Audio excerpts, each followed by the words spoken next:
organize. Take a pinga hamne, yepaneka pena oh no. Tune in to Q Radio 103.3 FM, the new voice of the Gambia.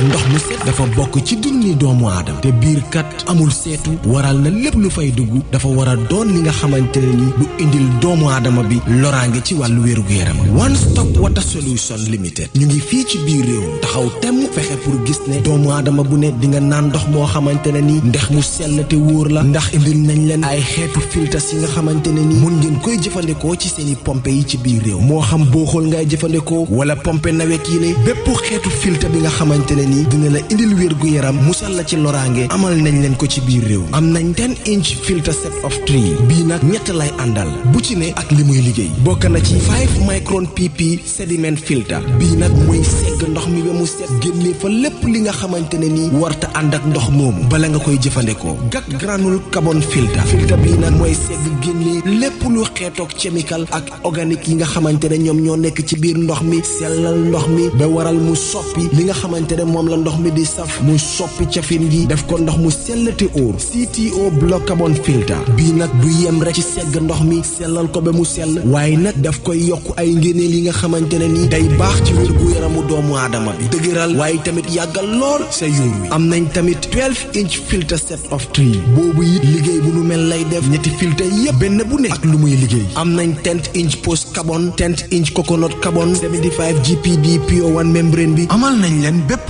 xeetu water tank tàmbalee ko ci 500 litres 5000 ba ci 1000 litres ak plumbing fittings kon nag mbokk yi bu ngeen buggee naan ndex yu sell te wóor seeti leen One Stop Water Solution Limited suñu makkaan bu mag baa nga foofa ca Sukuta Highway Mariama Kunda Johnson wala nga call ñu ci 505 5691 796 8272 One Stop Water Solution Limited ndox mu set mooy yàggal dund ni doomu aadama.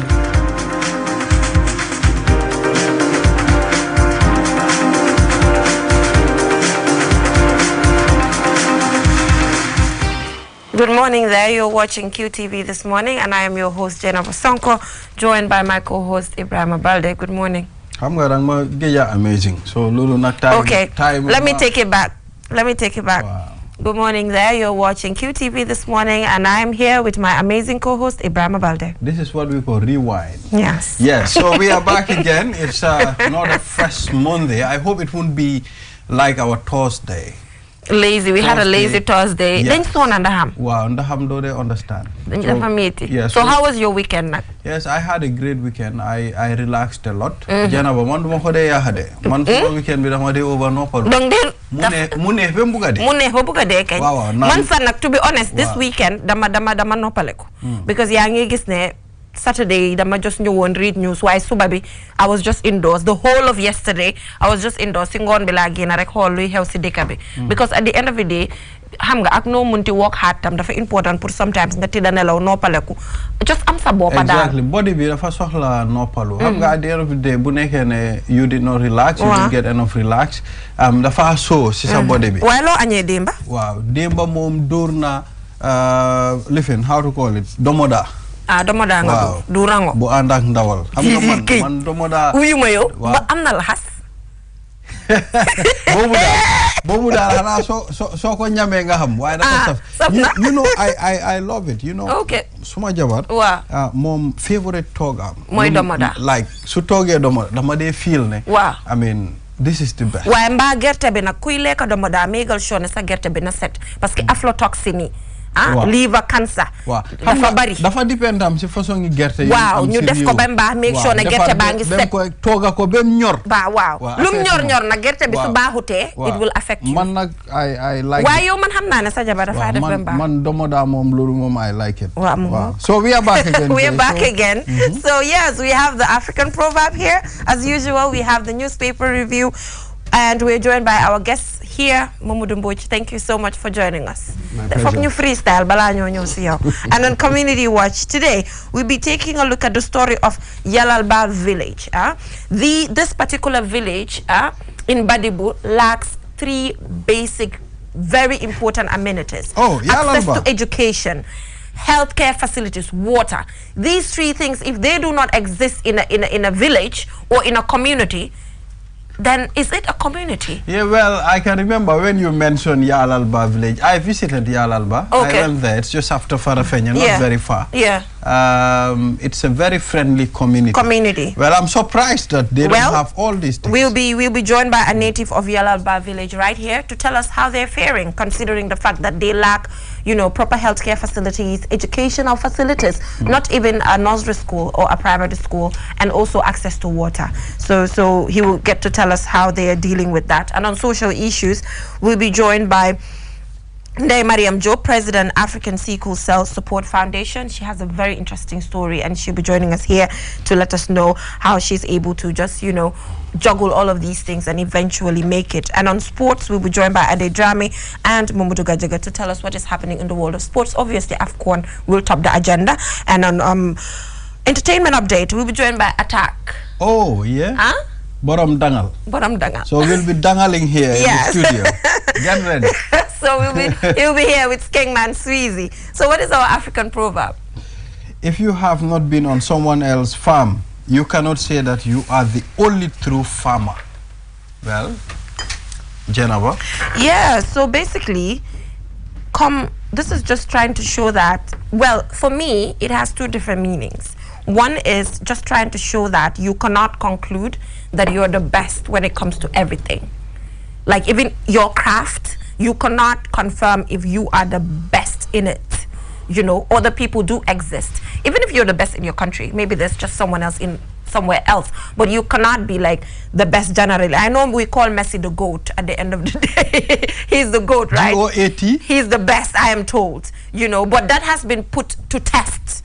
You know, that has been put to test several times. That is why. But just general craft, you cannot just say you are the best just generally in the whole world. And also another thing is, if you do not experience certain things, you cannot talk for the other person who has experienced it.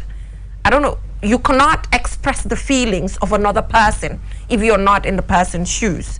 So for me, these are just the 2 things. It tells me you're not, and I spoke to somebody, you know, about this proverb, and the person said humility. When people talk about humility, he said this proverb is trying to bring about humility. So for me, I do not agree with that. I'm not even close to agreeing because I have a different definition of what humility is. My definition of humility is different from just how people take humility as you don't have to talk or you have to be in a corner. So for me, this particular proverb just has nothing to do with humility to me. I don't know for you, Mr. Mboch. Well, I also have a similar definition when it comes to this proverb. Yes. Sort of humility. For you? Yes. I think this proverb is teaching us to humble ourselves down. What is being humble? No man is an island. Agreed. You understand? But no man is an island has nothing to do with being humble. You cannot do everything. I agree. It's telling you that you cannot do everything. No man is an island. Before you conclude, I am the best. I am the one who can do this thing. I think at some point, you know, there are people. Look, tenteng ri, tenteng moko cover. Olof Njai wax na lul. Yeah, so I think it's teaching us to humble ourselves down because you don't know what the other guy got. I can remember during my high school days, there is a boy in our class. Boy bobu no force bi dang ko baye. Koku mom, no matter what happened, nga study pour nga jël second, third, fourth, fifth. Why force bi am na ñun mi nga xamné ñun ci biir ten yi lañ doon nekk. Ten yi. Why ten yi ba bonut? Waaw, why boy bobu nonu koko xam nañ ne force bi mom moko mom. Okay. Why another boy transferred ci suñ class. Waaw. Boy bobu start di jël second. Wow. So man nak dama la méré nak yow naguloo jël force man lolu nak dama. Why xam nga at the end of the time man I'm not at least 8 credits. Okay, lolu more important. After my high school I'm not 8 credits. Why cool? Including maths. No mathematics C6. Man dama meron de. Dama meron yow. Mr. Mboch, lan la proverb be one. What is this telling you? To you, is it the humility that he's talking about? Yeah. Humility must be part of it. I mean, the point is, if I just focus on what I'm doing, I'm insular. I really do not get a general picture of what is going on. Yeah. You know what I mean? So it is important for me to go and see what somebody else is doing. You know, we're all doing the same thing. How is that other person doing it? Then I can relatively situate myself in many ways. You were talking about the exams bit and all the rest of it. Now imagine I took an exams and I scored 95%. I haven't seen anybody else's score. And you conclude. So I'm just so happy. I mean, 95% on its own is brilliant. Then I turned down, I made Balde 96. Yeah. I turned around and made Jade about 97. Yeah. Suddenly 95 didn't look so good anymore. It is comparison that gives you your relative worth to situate you within situations. That's really just only what it is. Now imagine in another scene, I score 45. Oh, I'm so sad. Then I turn down, look at Balde 30. And I turned down and look at Jane about 20. Then suddenly 45 seems so brilliant. Yeah. So that's really what it is teaching you. Like if you do not know what the next person has to offer, you cannot conclude on yourself. And the basis of one example. Also, no. This is very important because at least this brings about healthy competition. Because the moment you just conclude on yourself and where you stand, then you do not see the need to improve. Then you do not see the need to be able to compete with other people as well to be able to make it. But anyway, we've had the humility debate before, so I'm not just going to go there. I'm not just going to go there. Why are your eyes change? I mean, Suma bod bi. Wow. Danga def hef. Kan man.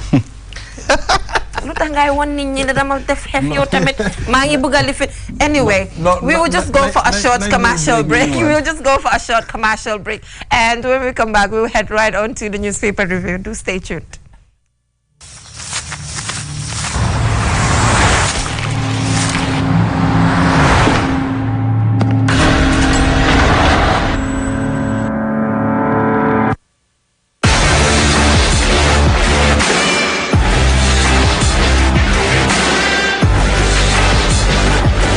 Begin your SUV life. S-Pass Motors, the new authorized dealer for Kia. Visit us today or call us on 3522-222,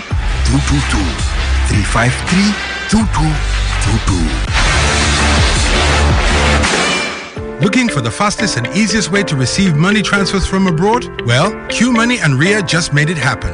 Now you can receive international money transfer from Ria directly into your QMoney account with no additional cost. Once you receive an SMS alert about your transfer, walk into any QMoney agent across the country to receive your payment for free or use the money immediately to buy credit, QPower and other QMoney services. It's fast, safe and convenient. For more info, call customer care on 133. QMoney, Sunu Calpe. Terms and conditions apply.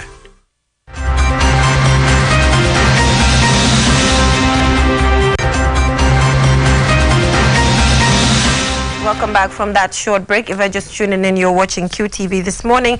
We already dealt with our African proverb, so if you've missed that, just head right onto Facebook or YouTube just to catch up on what you've missed on the program. And One Stop Water Solution, Ibrahima, part of our partners right there on the Sukuta Highway. Exactly. Thank you so much for joining us. So you have the point? Yes. CG Dabo inspires young Gambian writers. Barrow reaffirms commitment to work with MSDG, and of course Gambia Ferry Service clarifies 30 million euro cost of ferry repairs. Ministry issues new travel advice as 26 cases of Omicron identified. Yes, so we have on the Point newspaper. Yes, so when it comes to what is on the Point newspaper, I think it's just important that we start with us as journalists and how we need to be careful with the work that we do. Because I remember when this particular figure of 30 million euro came, you know, there was a lot of talk because a lot of calculation was done by citizens, people even going the extra mile to go and find out how much a ferry costs, and the fact that we can have about 5 ferries in $30 million and not knowing that it's $30 million instead of 30 million euros. So I think as journalists, Mr. Mbuj, you know, it's just important that we watch these figures properly, because this might be a threat to national security or just, you know, cause some form of controversy that we do not actually need. Yes, I don't think we need to go all the way about this threat to national security. I mean, we ourselves, we have to be honest, especially when it comes to numbers and in which denomination, in which currency. Sometimes you make mistakes. If it is an honest mistake, you just go back and rectify. Which they've done. And yes, absolutely. And that's what they've done. Yes, you know, they had written 30 million euros when they meant $30 million. It was a genuine mistake. So when these things happen, we shouldn't overreact. Let's calm down, rectify the situation and move on. Yeah, but don't we need to be extra careful as well with the chain of just editors, sub-editors?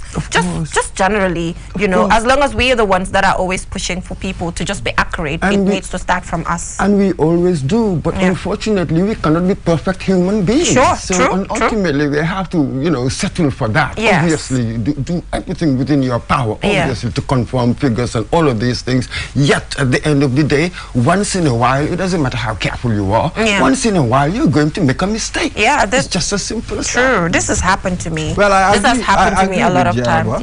It's important for us to be very careful, especially those that write. I mean, and people that are, you know, dealing with figures, because figures are very sensitive. Sometimes you can make a very great mistake with one figure. So certain things we have seen where figures bring a lot of brought about a lot of problems. So it's important for us to be very careful, especially with figures. The writers must be very careful, and those who read it as well, you have to understand that sometimes mistakes will happen. So I'm not going to bang on about how careful we're going to be. Everybody knows that. But the person reading it, he must also realize that once in a while, these people are human beings. They will make mistakes regarding figures. I've experienced this as well. There was a time I reported on the Ministry of Tourism giving out a stimulus package, which was $100 million, and I reported that it was $1 million. You know, I know how I felt because the reactions weren't really good. So these are just meant to happen. But as a team, obviously, we just have to check and just make sure that we get these things right. Let's talk about now the Stake in the Nation Forum as President Barrow reaffirms commitment to work with MSDG. According to figures coming from the Deputy Governor of the Central Bank of the Gambia, 62.9% of our GDP is really coming from remittances, which is about $774 million coming from remittances, you know, people from the diaspora. And part of the things that were raised during the Stake in the Nation Forum had to also do with allowing the diaspora to vote eventually, considering a lot of their money gets into our economy.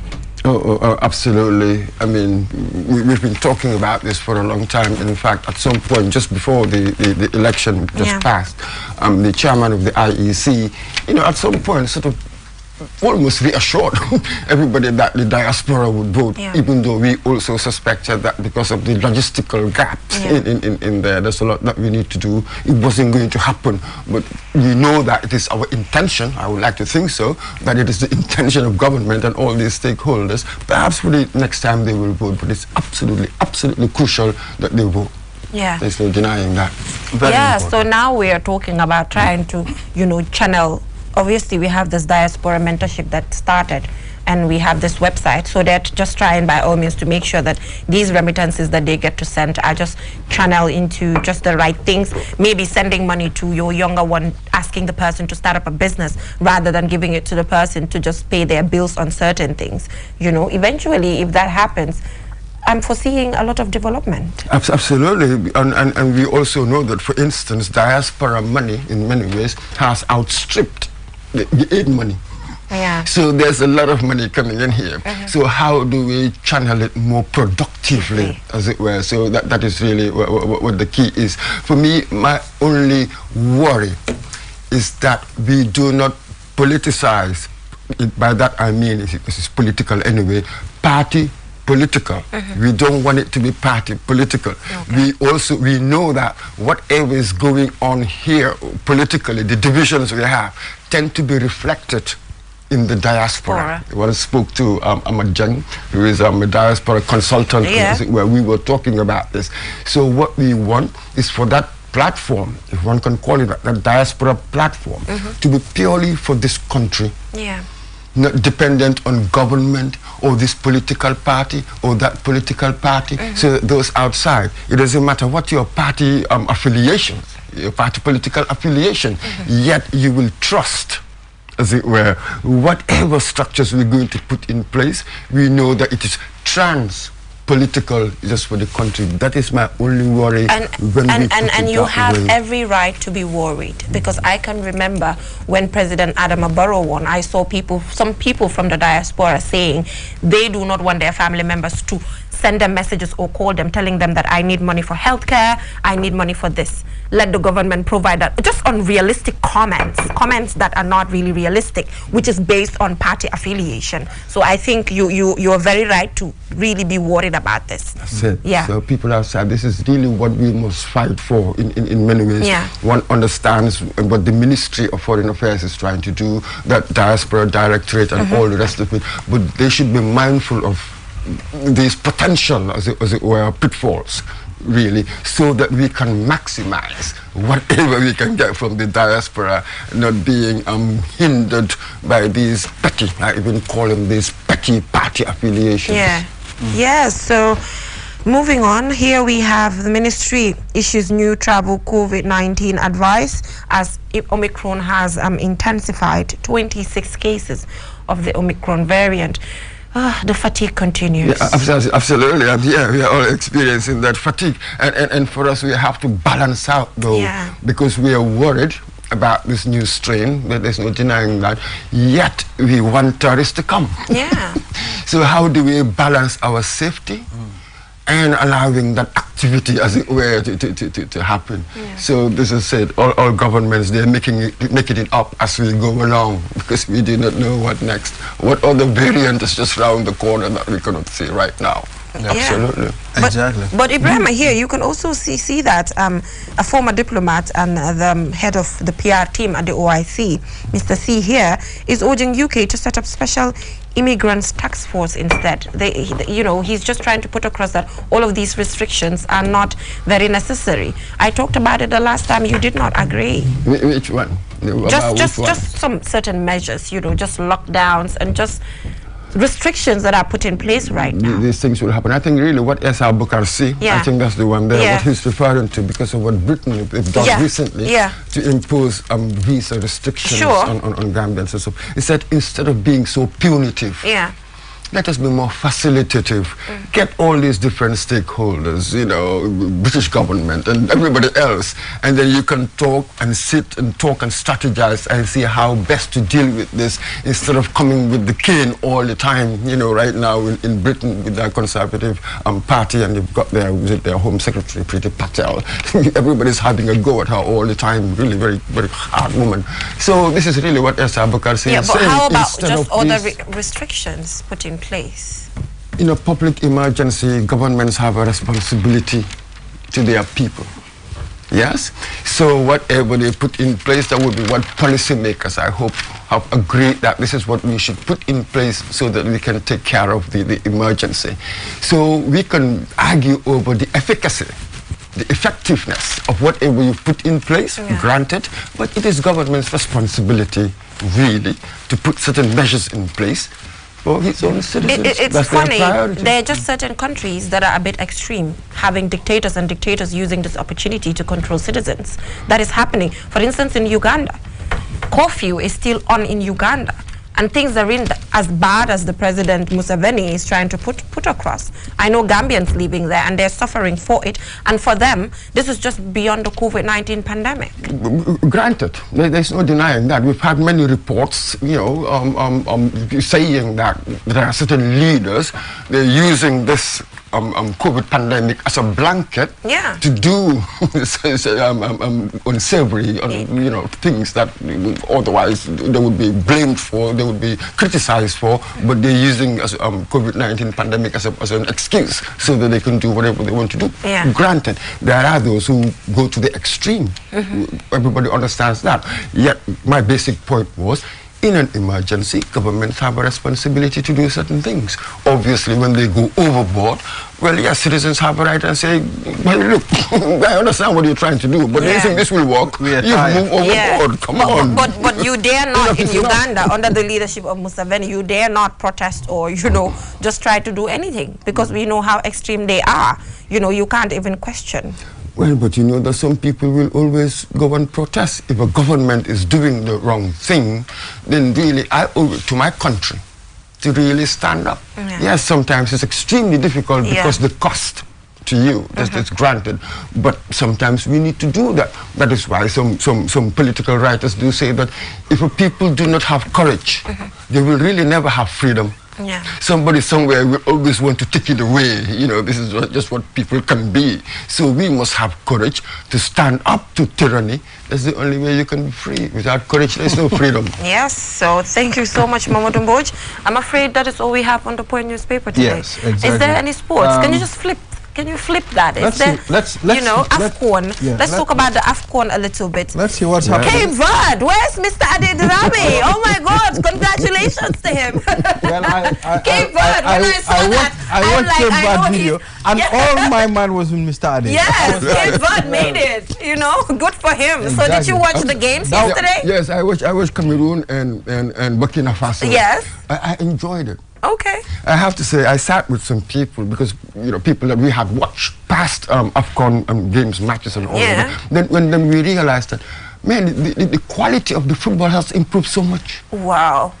Okay. It was unbelievable. Is it because most of our players now, they're playing in top leagues, you know, in England, France, and whatever. But the quality, the passing, I loved it. The passing was good. Okay. It was wonderful. And the fact that Cameroon won, the hosts, I felt sorry for Burkina Faso because they played so well. But Cameroon needed this. But at the end of the time, you know. Really, they're the host anyway. Imagine if they had to like lose it, you know. And you know, the AFCON, this takes me to our African proverb today. You know why?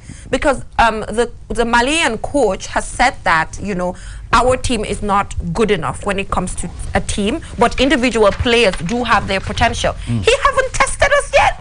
Test us on Wednesday. Well, test us. No, I said on Wednesday we're playing Mauritania. When are we playing Mali? We're playing Mali.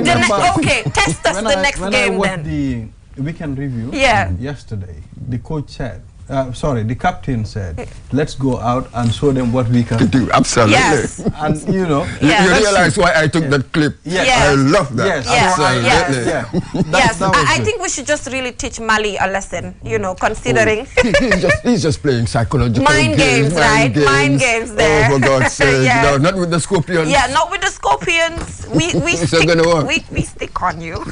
Thank you so much for joining us. It's always good to have you here. So now we have Community Watch. The community of Yalalba village lack adequate water supply, access to healthcare facilities. So this story by Dawn Williams, I believe, is narrated by Ansumana Isonyasi. Let's take a look at that and we'll be right back. Yalalba de Kumbaya is a village in the Lower Badibu in the North Bank region, about 9 kilometers off the main highway. Villagers have difficulty accessing water, healthcare and educational facilities.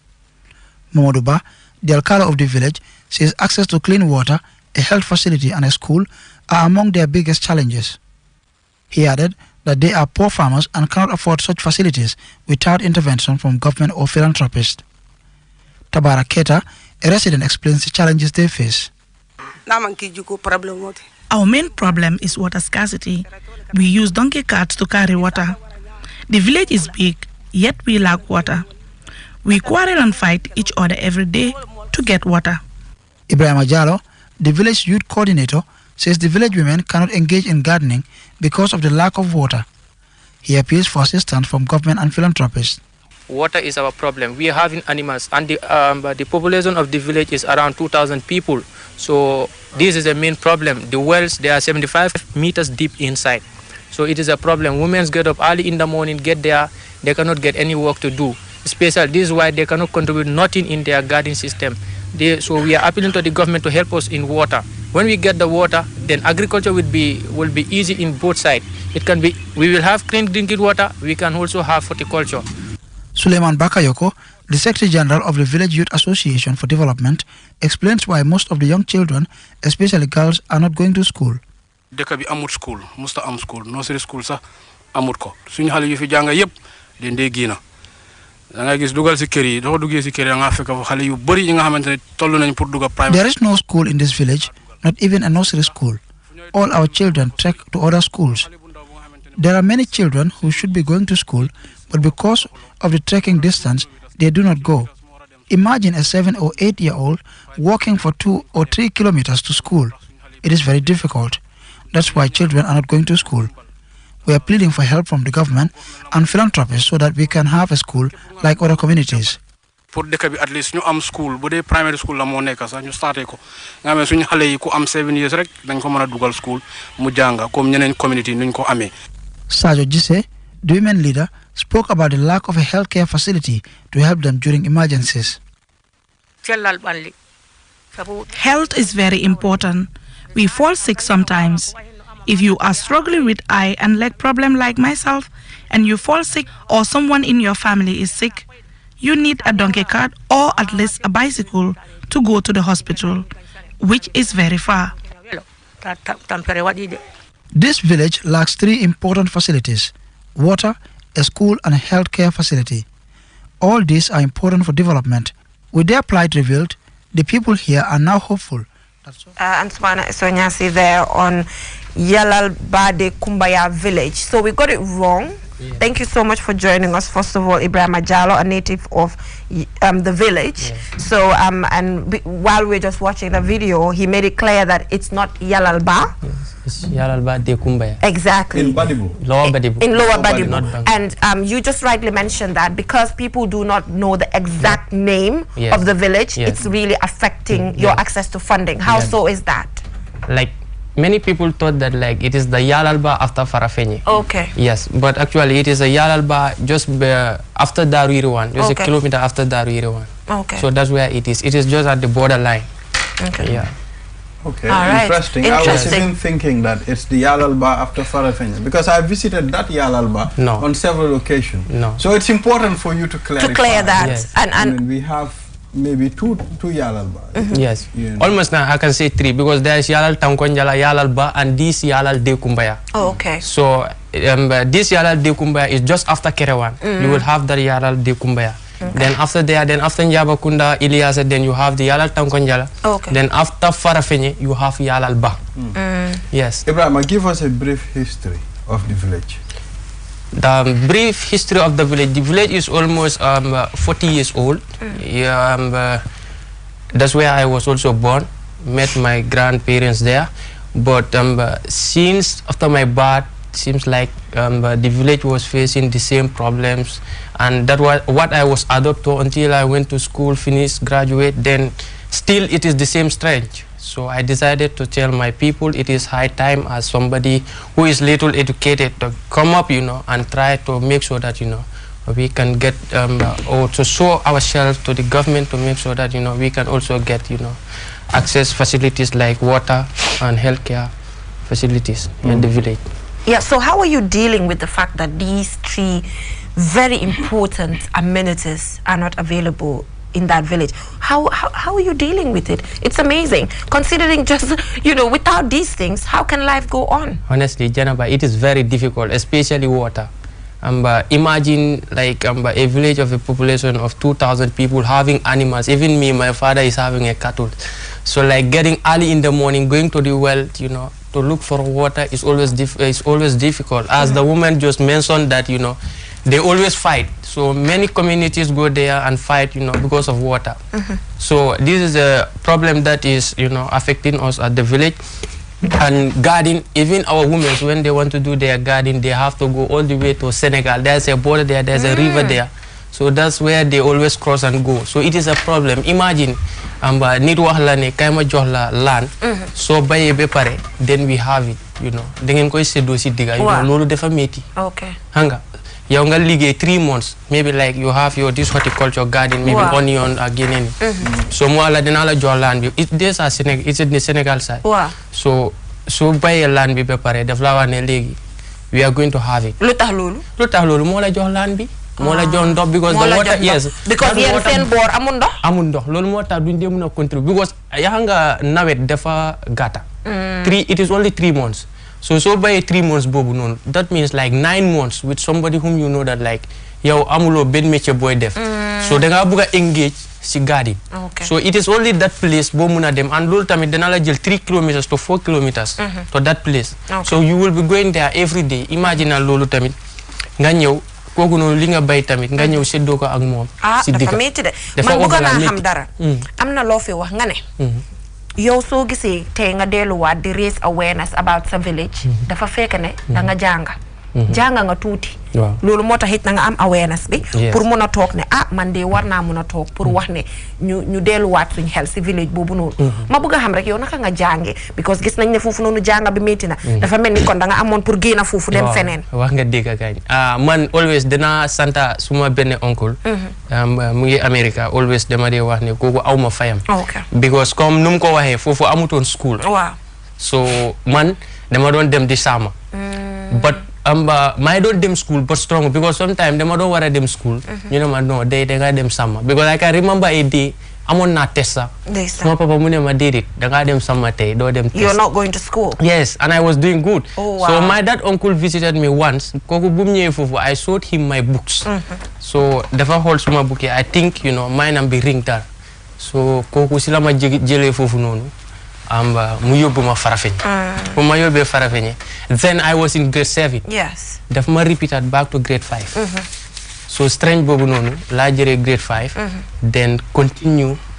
ba yàlla dimbale ma jeexal from Farafenni grade 9. then ma ñëw Gambia High School. foofu laa jeexale and recently now maa ngi def advanced diploma in business administration and international community college. Amazing. Yes. Jennifer, this reminds me, there is so much talent out there, especially société rural area bi. Da nga gis xale yi nga xam ne am nañ stuff bi. ku leen jàppale tuuti rek ñu dem. waaye ñu ngi mel ni opportunity bi nekku fa. because da nga gis comme kii nu mu ko waxee. xale soxla na ndox bu set. soxla na lekka bu baax. soxla na yeneen ak yeneen waaye mu ngi mel ni it's difficult sometimes ci area yooyu moo dee tax ñu bëri duñ dee am di opportunity. Access to education. boobu number one main problem because man soo xoolee man suma classe bi foofu noonu ku jàng doo si mun a compter ñaar. it is a problem because ku amoon opportunity bu ma am it's a problem. so maybe like about health tamit. I was going to come to that. Yes. How are you guys dealing with it? With the health. Yeah. Loolu moo ñu gën a sonal foofu. Janaba, jigéen is very important. I remember like a story which I witnessed myself. That jigéen bi dafa ëmb so lifin biir bi dafa war a wasin. So it was 4 at night. So amuñ moto bu ko yóbbu so saret bi lañ taka so kooku ñemewul dem dafa ñëw mu konkoma. Janaba dañ ñëw ba ñu génn dëkk bi keroog dafa ufa taw sax buñ génnee dëkk bi foofu la jigéen bi wasin. si biir ndox boobu noonu. human being is more important than that. So we are appealing to the government. We are appealing to the philanthropists. gars ñu jàppale ñu si problème yu ñu am foofu noonu muy ndox school ak fuñ fajee. because even this asthmatic patient dafa yombu gars luñ fa dee. because so asthma su la daanelee foofu noonu. si dëkk boo xamante ne amul ñu jànga they don't know how to handle those people. It is always a problem before getting to the health center or to the hospital for a help. Almost guys dañ dee dee most of the time. Almost dañ dee dee many people die there of léegi mu ngi mel ni yéen recently ngeen gën a jóg pour ut ndimbal. Previous governments ak previous years ndax defoon ngeen lu mel nii pour nit ñi mun leen a jàppale school waaw parce que lii dafa yàgga soo ko seetloo yow jàngeewuloo fa meaning sa time school amu fa so kon lii dafa yàgga mënuma xam comme lan mooy problème bi exactly dafa yàgga because ku war a innovate lii ku waroon a jóg pour fight lii moo amutoon because of what the awareness so this is why we came up with the initiative that now it is high time ñu jóg ñun tam ñu uti ndimbal suñu dëkk because man tey su ma toogee kombo fii am naa courant am naa ndox waaye man suma papa moo dee xëy bés bu nekk dem si teen bi taka mbaam bi daxa génne yóbbu woggal nag yi that doesn't tell well to me. waa xam nga comme sometimes dama ko dee wax Jenaba baax na pour ñu ñaan ay ñi nga xam ne am nañ pour jàppale waaye ñoom tam seen right la this is a right nekkut ne comme da ngeen ko because at the end of time da ngeen dee fay tax. te de vote ngeen. da ngeen dee vote time election bi bu mu jotee génn ngeen waaye yow ndax loolu tamit time election bi bu mu jotee def nga sa sensitization make sure ne nit ñi génn a vote. parce que loolu tamit dafa important. Jenaba man loolu moo tax sax ma dugg si part-time politics. To make sure that my village I stand for them and I fight for them to make sure that what they need they get it. So this is why I'm involved in politics. Always man suma deme this campaign or political rallies man dema dewa my village has a problem and the problem is school, water and health center.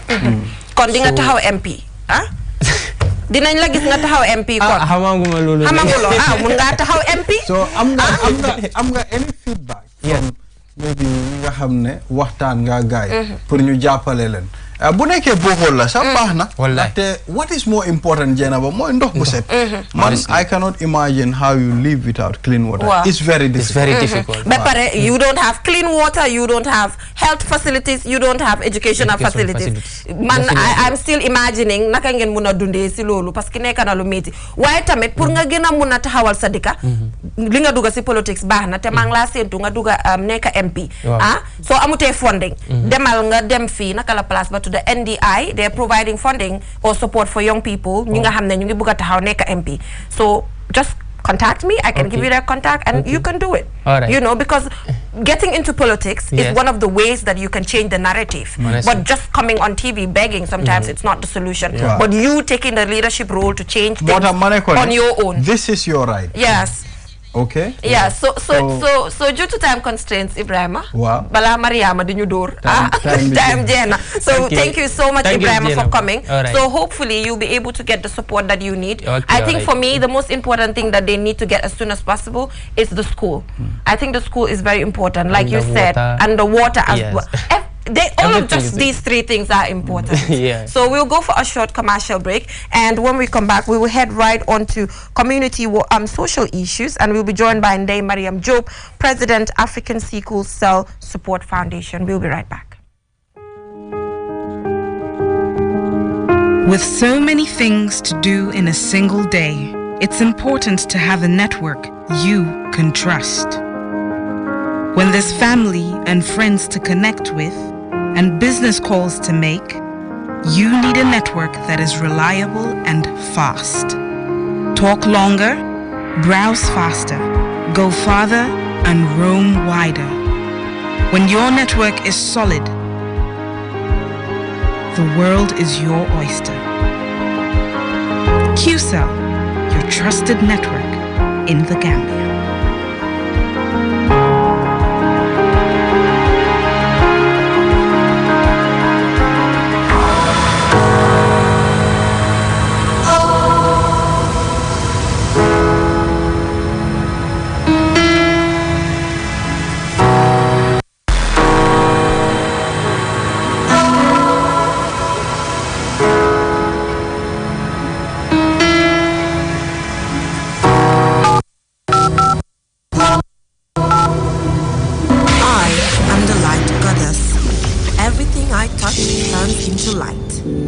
The light at the end of the tunnel, and my technology is the answer.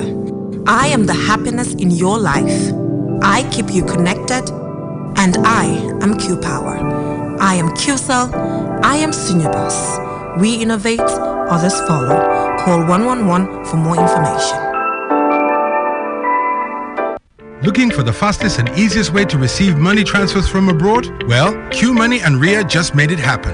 Now you can receive international money transfer from RIA directly into your Q Money account with no additional cost. Once you receive an SMS alert about your transfer, walk into any Q Money agent across the country to receive your payment for free, or use the money immediately to buy credit, Q Power, and other Q Money services. It's fast, safe, and convenient. For more info, call customer care on 133. Q Money, Sinu Calpe. Terms and conditions apply.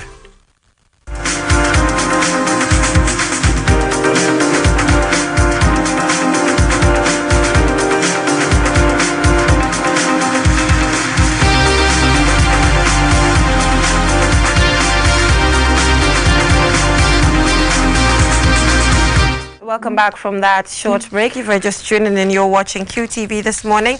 And if you've missed anything, just head right on to Facebook and YouTube just to catch up on what you've missed. And Right now, we're joined by Ndeye Mariam Jobe. I went through her profile, and for me, it's such a brilliant profile. I do not know where to start this interview from. You know, it's such a brilliant profile, so rich.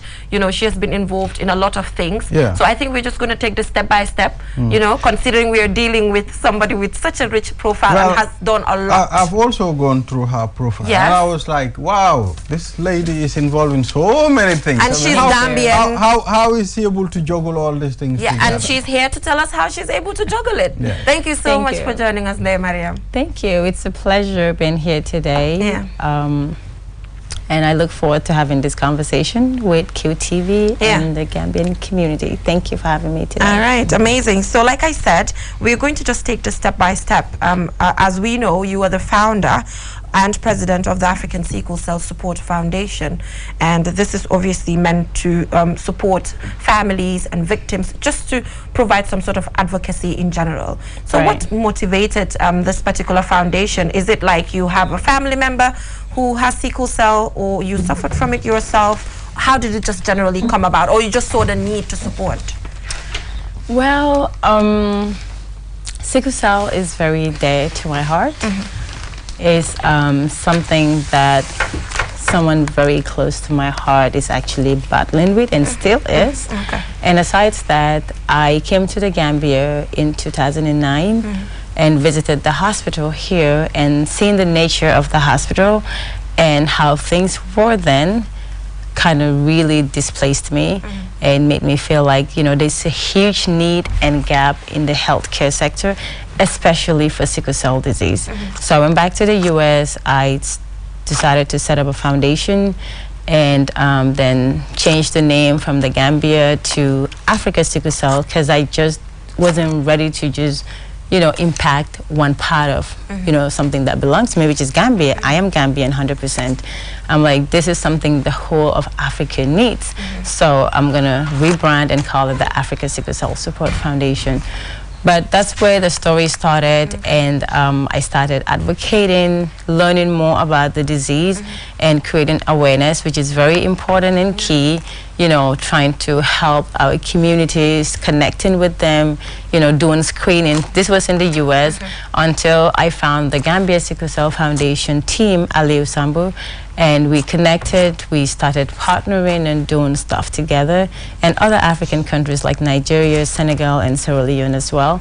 So we're looking at working with any community that's willing and ready to, you know, create more awareness, educate our communities, which is key. It's one thing to have the facilities and other things available, but if we don't have the manpower, people who are committed to teaching the communities what sickle cell is, what can we use to kind of reduce the individuals having the disease, and also knowing our genotype, because a lot of people don't know what their genotypes are, or, you know, when you ask them, they tell you their blood type. So that was one thing that really struck my attention. I'm like, you know what? This is something we can make a significant impact in the Gambia, in the US too as well. You'll be surprised how many people don't know what their genotypes are still in the US. So that's how we started, and we're here now, like doing lots of different things, supporting community-based organizations, doing things that would foster interdependence in the lives of sickle cell warriors and their families. Okay, let's talk about the foundation, the Sickle Cell Foundation that you set up. Most people, when they talk about helping and supporting, they really focus on the urban area. Do you go as far as the rural area to bring everybody together? As you said, it's Gambia. You are Gambian and you are here to support. Right. Yes. Do you expand up to the rural area? Well, that's the plan, because when we talk about expansion, we're talking about reaching out to areas that are not very remote compared to where we are right now in the Combo here. But we got to think about first, like I said, manpower. Do we have enough people who are willing to go outside of their comfort zone to help foster these needs? The question is, we don't have that much people. The little that we have, we are using them and utilizing them right now, making sure they're well trained and they understand the nature of what they will be training other people. So before we can expand expand ourselves to that side of town, we have to make sure that we have everything that we need here before we get to that direction. But that is in the pipeline, that's the plan, and that's the goal, and I'm sure we'll make that possible. Yeah, I spoke to Mr. Sambu, and he told me that one of the things that they need is a center for sickle cell patients, considering in Senegal they have a whole center, you know, dedicated to sickle cell patients. Just, you know, that sense of belonging can change a lot of things. Are you walking towards that? Yes, that's actually one project that we started working last year. I came on board with some partners from a top pharmaceutical company who are actually working on a project for 10 sub-Saharan countries, and Gambia actually was lucky to be one of them. I brought them, we had meetings. Unfortunately, it's sad to say, but things don't work normally in the Gambia. These are people who have high interest and want to support us in creating a center for excellence for sickle cell disease, but something that's not supposed to take that long, it's taking us extremely long. To actually set that whole thing here. So that's something we're working on, and hopefully we get that, because we don't have any center for excellence for sickle cell warriors. And it saddens me that when our warriors get crisis, they have to suffer because we don't have those things in place. So that's there. We're working towards it. They're ready to do it.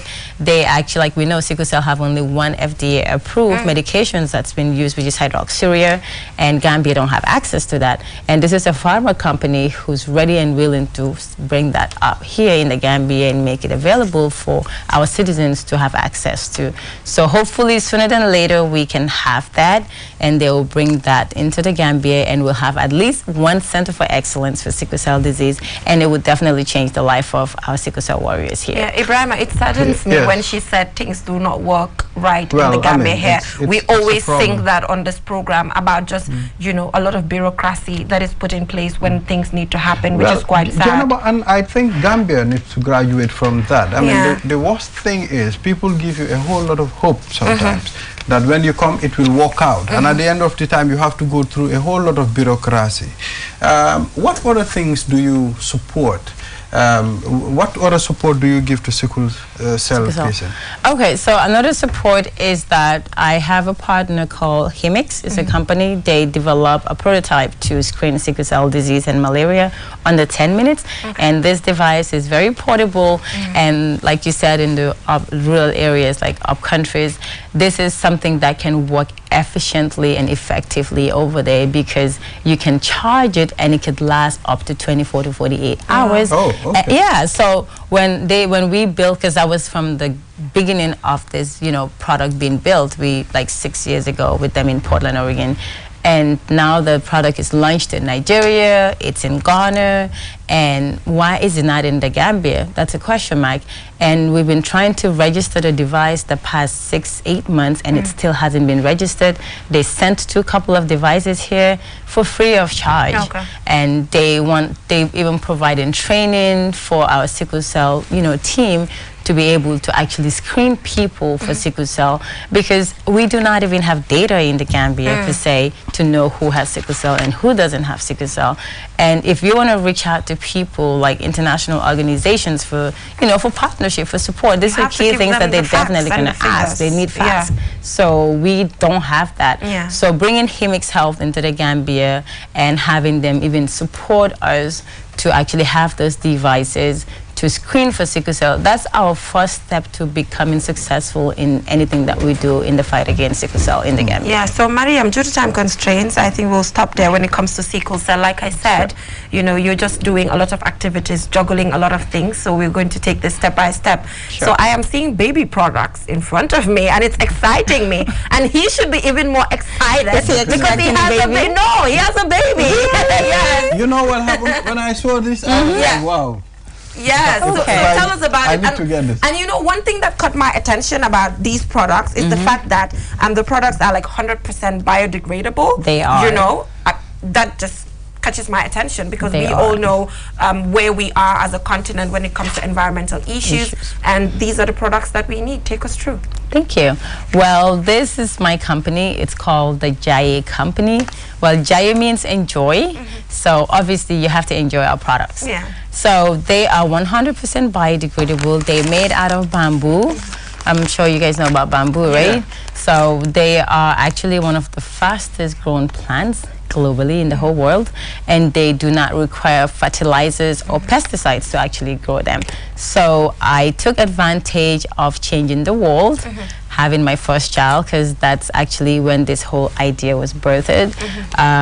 Becoming a mother, I didn't know what to do. I didn't know where to start, but one thing I knew that was certain was I wanted something very clean for my child. And also as a new mom, I wanted something that the whole world can actually use and give to their child. We want the best for our child. You know, as a mother, I'm not throwing shades on fathers, but as a as a mother, we always, you know, as a new mom, you are so excited. You want the best of everything for your child. And you know, sometimes when we hear the best, we more focus on the, you know, the monetary cost of that. And we made it very affordable for everyone to be able to purchase this. So this is our product. They're 100% biodegradable. I like to talk about that specifically, meaning their degradation is higher in the soil. Like they won't sit in the landfill for hundreds of years to actually decompose compared to other diapers that are available in the market, and they're very harmful to our environment and to our children that are using them. So these diapers are completely clean. They have no chemicals, no colors. As you can see them, they're very natural. They haven't been bleached. This is the natural color and state of the products. They have wetness indicators. They and the bamboo, what I like about it, it has an element called the bamboo quinone, which is naturally antiseptic. Most antiseptic creams actually have quinone in them, which is to prevent rashes, you know, skin irritations, you name them. So the bamboo naturally has that in it. So just wearing these diapers means that you're not going to have any diaper rashes. Well, I am used to seeing the white diaper. Because they are bleached. Yeah. So now, how do we get this? I need it, Jay. Okay. Where is it available? It's available at Hewell Supermarket of Kairaba Avenue. No, of Senegambia Highway, Batil, somewhere there, the Senegambia. So it's there, they have it, and the people that have used it so far have left amazing comments, and we have lots of people that used it and they're very happy with it, because as a new business owner, especially for babies, my main concern would be not what people would think, but how many people get, you know, issues with the product. Yeah, so it's Hewell Supermarket, right? Yeah. Hewell Supermarket. Can I feel that? Of course, and these are the wipes, and we have the bowls. Yeah. The fact that it bowls. sticks, right? It does stick, yes. Yeah. This is amazing. So the messy babies can spill the food. Yeah, unless when you just have it, it just sticks. It does stick. Oh, so this is bamboo too? Yep, that's bamboo. That's all bamboo. This and is it's detachable to clean it. You can. It's very hygienic. You can clean it. Yeah. So are there any water bottles, or you just starting? Not yet. So we have the bowl. We have the plate too. Yeah. I'll share all that with you. We have the plates. We have the diapers, and we have the baby wipes too, which is only water wipes. No chemicals, and it's bamboo. All our products are bamboo. We're very focused on the well-being of the child and the parents. So all our products are all 100% bamboo and biodegradable. All right. So how do you juggle this? How do you juggle being a mom, having to, you know, sell your products, you know, having to run your foundation? How do you do it? I need some lessons. And work full-time job. And work a full-time job. How do you do that? You know? Well, I call it time management. Yeah. It's easy to say than done. I've been a victim of procrastinating a lot of things that I wanted to do. And it's not just us. Everyone has been through this. And it's just accepting it and acknowledging it that, you know what, I need to re-strategize. Like, just we use ourselves as an example. Like, I wanted to do this and you haven't done it. You have to change your ways, your mindset, and how you do things, then you get things done. It's not easy. I tell people it's very hard to actually get it done, but it's something I want to do. And when we want something, you gotta get it, right? You know, I forgot something. And looking good. Just looking good. Just looking good is you know, a job of its own as a woman. Definitely. And coupled with all of these things, you know, having to wake up in the morning, brush your hair, you know, get your makeup done. I can imagine. I mean, you can't imagine. Well, the hours it takes you to do your makeup. Yeah. I mean, it's not easy. It's a lot. Yeah. It's a lot, but it's all disciplined, and also having a positive environment plays a huge, significant impact in that. You got to surround yourself with people who actually wants to see you succeed. Yeah. You know, talk to people that really cheers you. Like my friend here, she's with me. She's one of my biggest support system here. She stays with me on the phone. I share ideas with her. She gives me her, you know, mind and what she thinks, and very supportive. So we need support. We need people. You can't do anything by yourself. I didn't do this on my own. I had the brain, I had the resources, but if I do not have friends that really believe in me, or, you know, peers that believe in me and could support me, you know, you got to tap in all your resources. Things are expensive, you know, tech is expensive. When I wanted to design something, I took advantage of all my friends. I used them. I used them. I called everyone, hey, I need you to design this for me. Miriam, it's going to cost you. I don't have it. When I become rich, I'll pay you. You know, you got to use it. And use it to your advantage. That is why it is important that the people that you have in your circle have to be beneficial. Oh, very. It doesn't mean that you're like using them. No. But there's just it's just a web where you can just eventually use each other and just develop each other. If that is not the case, then, you know, your circle is not good enough. Oh, no. I tell people that I want to be surrounded by people that can impact my life. It don't need to be money, it don't need to be anything, but even that support, you know, calling someone, talking to them, having them listen to you is very important. And doing this, I have attempted to give up several times because it was very tough. It was really tough, but I had good friends, and, you know, they really pushed me, and my family, my husband, like, everybody was there, like they pushed me. So which means the man behind you also really matters? Yes, of course. Your significant other, your husband, it could be a boyfriend, it could be a husband, but the man that's behind you is key, because we spend most of our time with our partners, you know. So if they're not pushing you or supporting you or talking to you, giving you business ideas or, you know, key ideas to help you sustain that idea and keep it alive, you know, then there's a problem. So you need someone. If you're a woman, you need a partner, a guy that's not at least competing you know, like it doesn't have to be money. I tell people this all the time. I built this brand on my own, you know. So when you think of, you know, support or your partner is not giving you money, it doesn't work like that. It has to be you. You have to want it, and you have to at least have the bare minimal to get it going. So whatever comes is an add-on or plus. Thank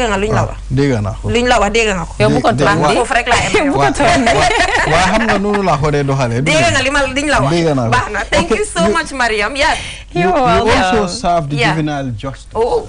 I've seen that. Yes. Tell us about that.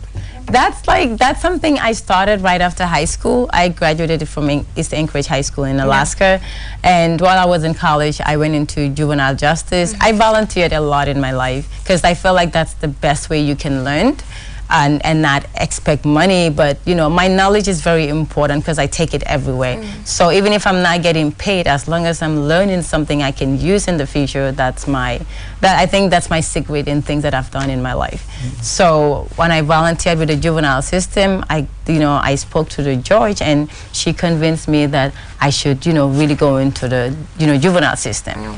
Then I went in, I, you know, took courses, and then I took the state bar. I passed it, and I started practicing as a bailiff, clerk, and then I became a juvenile judge in Anchorage, Alaska. Wow, congratulations. Thank you. And that's amazing, and that was actually one of the things I actually would love to work on in the Gambia, in the juvenile system, because a lot of young people are doing like we said in Wolof, and the disciplinary action is not in place, and violence is high in the Gambia, you know. So this is something that's really needed here, and hopefully one day we can adapt to it and create a system whereby it would work. Okay, interesting. So thank you so much, Mariam Jobe, for joining us. Looking forward to catching up with you again. Sure. Edal nga mako nagde. Man edu ma kende. Why mo fi góor bi di? but man waxuma góor yi rek dama ne significant order. waaw waaye yow da nga ne góor bi ba léegi. déedéet waxuma góor. dama ne góor bi jigéen bi yëpp. waxuma waaw góor bee jigéen bi. waaw waaye moom moo fi nekk góor. moom si moom la appliqué. no dégg na. Watch your back. Okay. And make sure you go to Hewell and get this diapers. Okay. Hewell is mine. Try it. It's good. They are amazing. I love them over like there. I mentioned, for me, what caught my attention is the fact that this will not contribute to our already existing waste management program. No, we know how waste management is such an issue in the Gambia. So having products that will at least limit its severity is a good thing. So thank you so much for joining us. Sure. Looking forward to engaging with you again. All right. So we'll go for a short break, and when we come back, we'll head right on to Sports Wall. We'll be right back.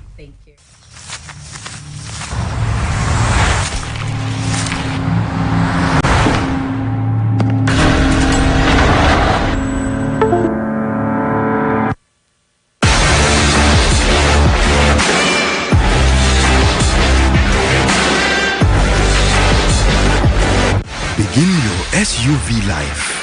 S-Pass Motors, the new authorized dealer for Kia. Visit us today or call us on 3522-222,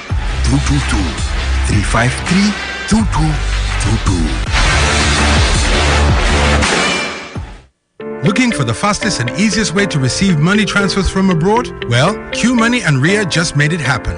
Now you can receive international money transfer from Ria directly into your Q Money account with no additional cost. Once you receive an SMS alert about your transfer, walk into any Q Money agent across the country to receive your payment for free, or use the money immediately to buy credit, Q Power, and other Q Money services. It's fast, safe, and convenient. For more info, call customer care on 133. Q Money, Sinu Calpe. Terms and conditions apply.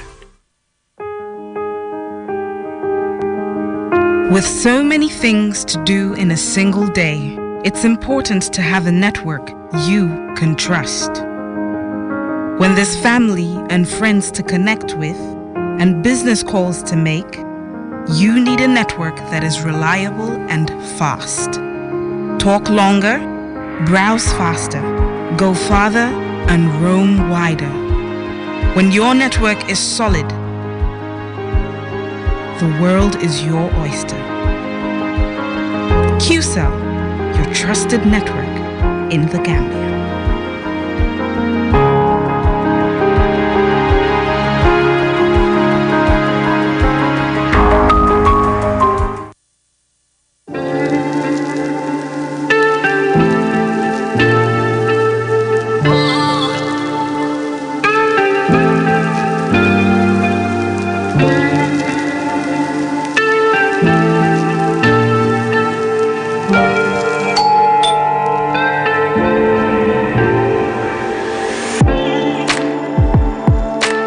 Want it?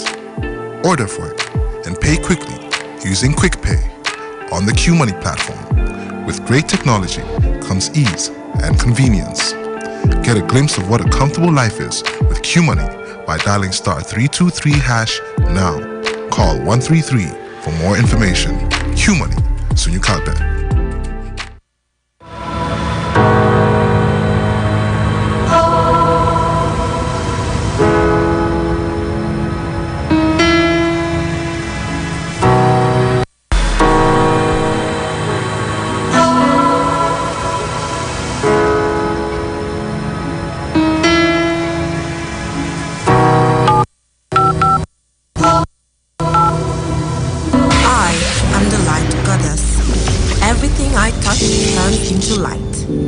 The light at the end of the tunnel, and my technology is the answer. I am the happiness in your life. I keep you connected, and I am Q Power. I am QCell. I am Senior Boss. We innovate, others follow. Call 111 for more information.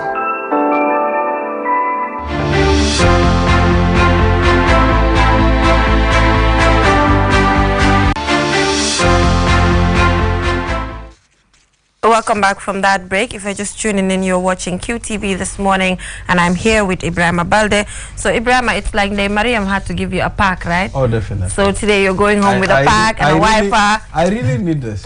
Buying diapers is killing me. It's killing you, right? Definitely. Thank you so much for joining us on the program, Adedrame. I am 100% sure that AFCON is on top of your presentation today. Man, AFCON, what's that? I watched Cape Verde yesterday. Cape Verde! I was like, Mr. Ade, what happened? Cape Verde! I'm sure viewers and anybody listening, AFCON kicked off yesterday in Cameroon, and I have to be honest, most of the fireworks were on the pitch, but not during the football matches. There was a spectacular opening ceremony. It was really, really good. If anybody hasn't seen it, it's on YouTube. Go and check it out. Really, really exciting, and it ended up with lots of really brilliant fireworks. Now, in the games themselves, first game was Cameroon, of course, the hosts, against Burkina Faso, and Cameroon needed 2 penalties converted by Vincent Aboubakar, who, of course, in 2017 scored the goal that won them AFCON, and he's now the captain, and he scored the 2 penalties. But the best goal of the match actually went to Burkina Faso. They took the lead early on, and I felt kind of sorry for them. But what was good, really good football from both sides. Very kind of, some people said it was too European, in the sense it's not the kind of African football where it's all attack. There was quite, sort of considered build-up and patient build-up. And sometimes I think the crowd were getting a bit edgy. And of course, they were a bit anxious because, of course, they wanted Cameroon to get off to a flying start. And get off to a flying start they did, in the sense that they won. I hate to know what would happen if they'd lost. Yeah, that would have been But bad. the penalties, one of them, after a long consultation by the video assistant referee, VAR, that took quite a while before the decision was given, and eventually it was given, and as I said, both were converted by this man, Vincent Aboubakar, brilliant player, and he kept calm, sent the keeper to his left first time, and the second penalty sent him to his right. So, both were really, really good penalties, a sort of a classic in how to take a penalty. Second game, we're seeing again, the Burkina Faso first goal is brilliantly worked. And, Cameroon had 3 opportunities to clear, failed to clear, eventually came to Sangare, and he buried a brilliant volley. Now, second game, you just saw the referee running off there. Free kick had been given outside the box to Cape Verde. They took the free kick and scored from it, but the referee had his back turned because he'd been alerted in his ear that there was a video assistant referee decision that he needed to come and review. So he went and reviewed it. Not only did he review it, unfortunately for Ethiopia, the player who had a yellow card for the foul that in conceding that free kick was then, the yellow card was expunged, and in fact he was shown a red card. Whoa. And so he was sent off very early in the game. And to be honest, although Cape Verde went on to score a really, really good goal, they didn't. Julio Tavares there, we saw just heading that from a cross from Gary Rodriguez. They had lots and lots of chances early on, but later on they did not make that extra man advantage tell at all. It's like 11 against 10 for most of the game, and it stayed with just 1-0. And so I think Ethiopia, when you consider that all of their players are home-based, whilst all of Cape Verde's players are actually play abroad, apart from the goalkeeper. Cape Verde goalkeeper plays at home. All their other players play outside of the country. When you look at the African Cup of Nations now, there's a whole lot of changes. I mean, it's more professional, players are more aware. Don't you think the European football contributes a lot when it comes to this game? Both the European football, in the sense that a lot of the players play in Europe, but also a lot of the coaches who coach the teams actually have either coached in Europe or are from Europe. But having said that, you look at a team like Brazil in the last World Cup, in the Brazil squad, none of their players played at home in Brazil. They all played in Europe, in the whole team. But that didn't kind of change this sort of Brazilian style of football, because if they did, I think, the coaches they'd been lynched, because they believe they should play football in a certain way. And so in Africa, we're getting a sense that the teams are very considered, and they used to say we didn't know how to defend. That's not true now. A lot of the guys who defend, goalkeepers, fullbacks, centre backs, they play for European teams and play very well. You have people who have won Champions League, African players. So that's all changing, and it's not just all about attack. It's not just all about midfield. So that's changing, and it's professionalizing the game, and it's getting better. But I go back to Ethiopia. Very impressed with the fact that it was a completely home-based squad. But I think what told, they lost, and they lost narrowly. But I think what was good is that they got to Cameroon before anybody else. They were there 3 weeks before anybody else got there, even before the Cameroonian players. So they acclimatized, and I think that told, because they played like a unit. And I felt sorry for them, even though I was supporting Cape Verde. I felt really sorry for Ethiopia that, even with 10 men, they had and they have chances. very good footballers. They have very good players. Good players, and they had chances to equalize, even with 10 men. So really fed. But, today, Senegal, for those of us in this region, we'll be looking. They're playing Zimbabwe, so that will be one to watch. Gambia play on Wednesday. There is a particular chill in my. I was like, whoa, Senegal is playing. Goosebumps, right? But yeah, I mean, there are several good teams in this competition. You've got Algeria, the holders. You've got Morocco, Egypt, Senegal, Ivory Coast. Lots of really, really good teams. I'm looking forward to a really good festival of football. And I think we won't be disappointed. Well, Gambia. Yeah, Gambia. We keep saying that this is Gambia's first time, but we want them to emulate other first-timers. Okay, Verde, first time they got to the quarterfinals. Madagascar, first time they got to the quarterfinals. That's what Gambia should be aiming for. And forget about reputations. Forget about the fact that all the other teams are ranked higher. Forget about all that. Go there and make your mark. But there have been disruptions in their preparations, not just to the Gambia, but several other teams. As I'd mentioned on a previous segment of this, Cape Verde, a week ago, all 3 of their goalkeepers tested positive for COVID. But luckily for them, by the start of yesterday's game, they had all tested negative. So, oh, wow. Yeah. Well, Mr. Ade, let's look at fans, supporters. Does it contribute? Does it give players fire to play very well?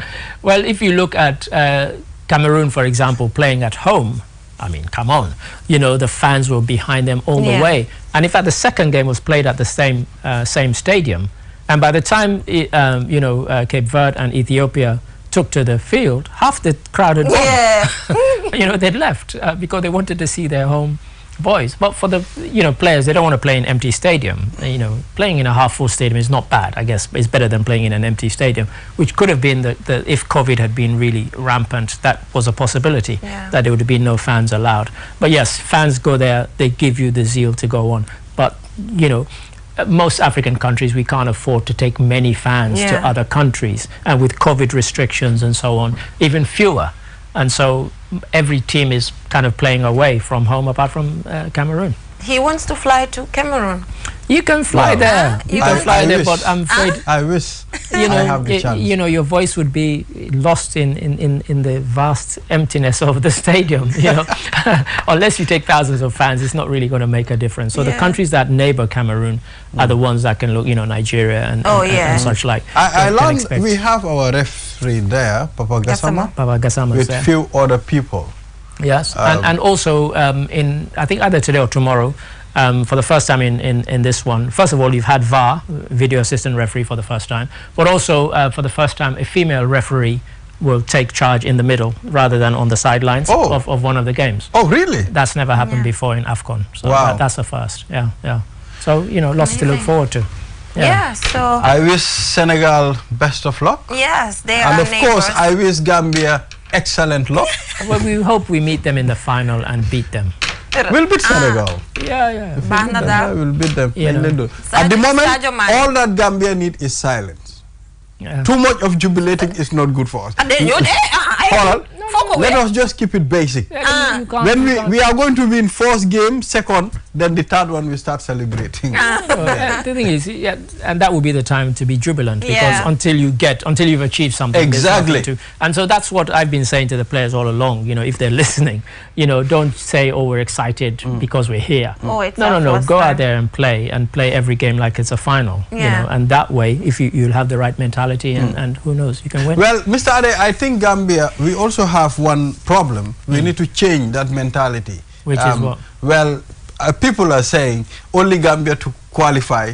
That's something for our country. No, we just don't want enough. you to qualify. No, we want you to be there. No, to win. the players can't think like that, and I don't think. I think they're more professional than it's that. About that might be the fans. The people, yeah. The fans might say that, but for a player, this is a platform where you can exhibit your skills, and who knows, go on to bigger and better things. You know, all the clubs around the world, they're looking watching. now at AFCON because so many of them have recruited African players, and so many of them use this tournament as a place to kind like of a tryout kind of thing. To scout players. Exactly. So players go there, they want to excel and they want to show off and get signed by Man United, Man City, Chelsea, etc. We want to see Asan Ceesay and Steve playing for It's a chance Manchester to sell United, yourself. For Man United, exactly. Yes. So what, sorry?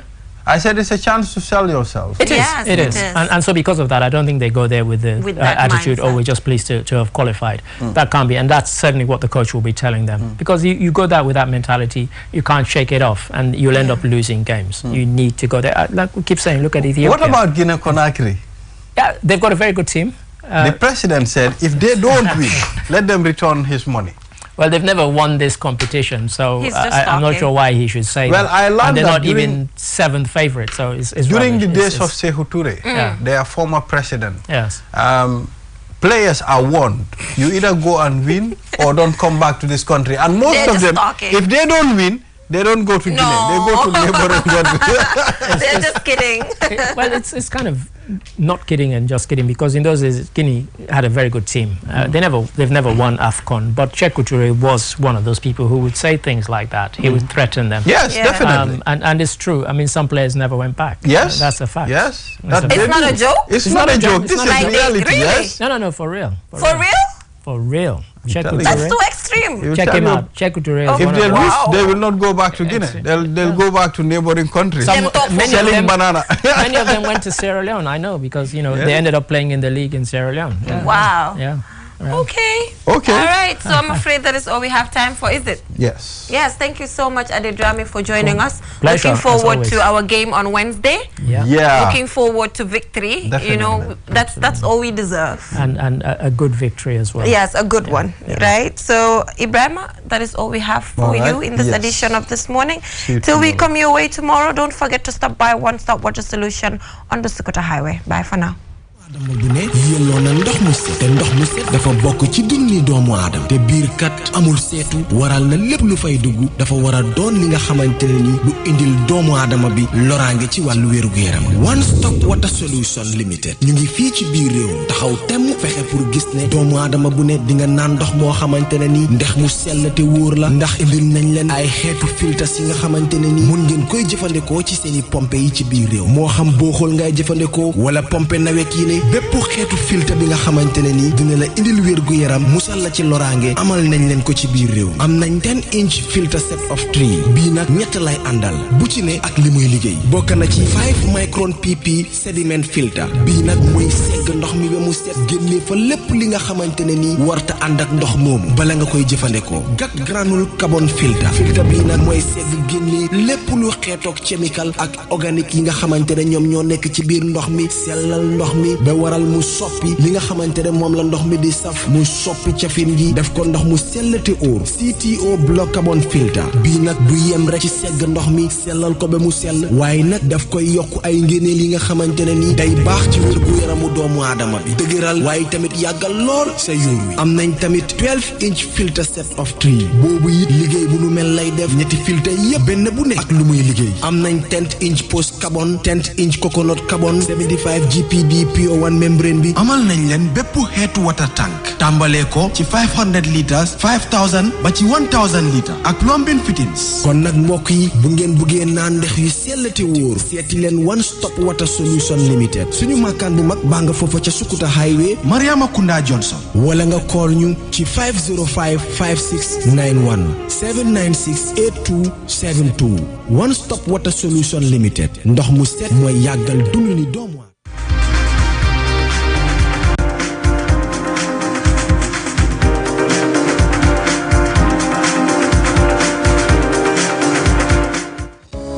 Money, the biggest mobile money service in the Gambia, has taken mobile banking to the next level. Now, you can link your Q Money wallet with your bank account. Yes, link your Ajib or EcoBank accounts with your Q Money wallet and get instant